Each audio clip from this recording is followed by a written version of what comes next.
Well, lots of people will hit the road over the holiday season, whether you're a candidate shaking hands and kissing babies or visiting family and friends.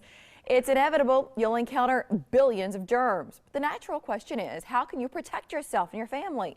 Microbiologist and germ researcher Dr. Charles Gerba, also known as Dr. Germ, joins us. He's in New York today. It's good to see you, Doctor. Thank you. Why are our hands our worst enemies when it comes to staying healthy?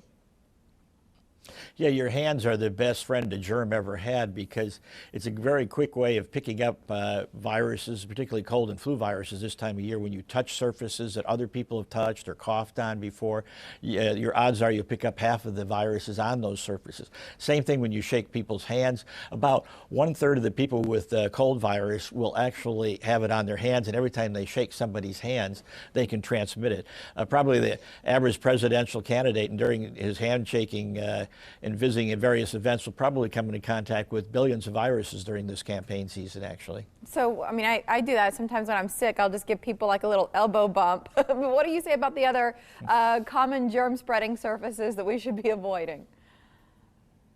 Yeah, we're really a touch generation. We have cell phones, we have computers, we have ATM machines, even desktops of school children are all surfaces which tend to accumulate germs all the time that we're going to come across. We're really a touch generation. We spend more time indoors than any generation in history.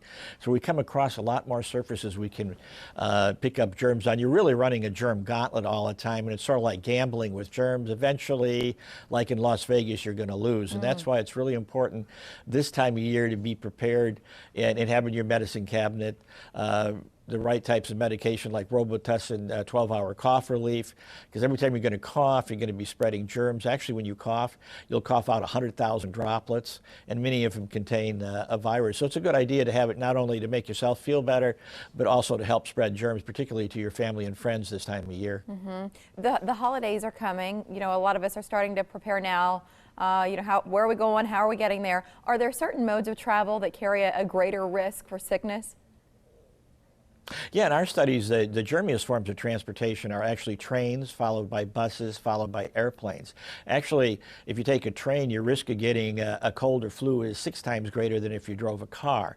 When you enter an airplane, recent studies have shown that about 1 in 4 people actually have the cold and flu virus in their nose or throat. So you're really going to run a gauntlet every time you get on a form of mass transit. You should be really aware of that and really practice good hand hygiene. Make sure you don't pick up all those germs and bring them to your face.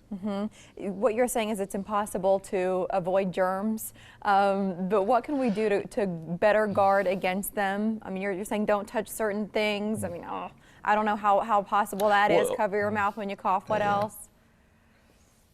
Well, I think the other thing, what you should really do, you mentioned cover your mouth when you cough. Try not to cough in your hands, but also practice good hand hygiene. Bring a hand sanitizer with you. Wash your hands, particularly after you've been out in public, shopping, visiting friends and that. Studies have shown you can reduce your risk of getting ill by 30 to actually more than 50%. So these interventions actually do work, and you can reduce your risk and cut the number of colds and flus in half this season. That's incredible. And you said it, Robitussin, for when you do get sick. Dr. Gerba, thanks for joining us today. We appreciate your time. Thank you.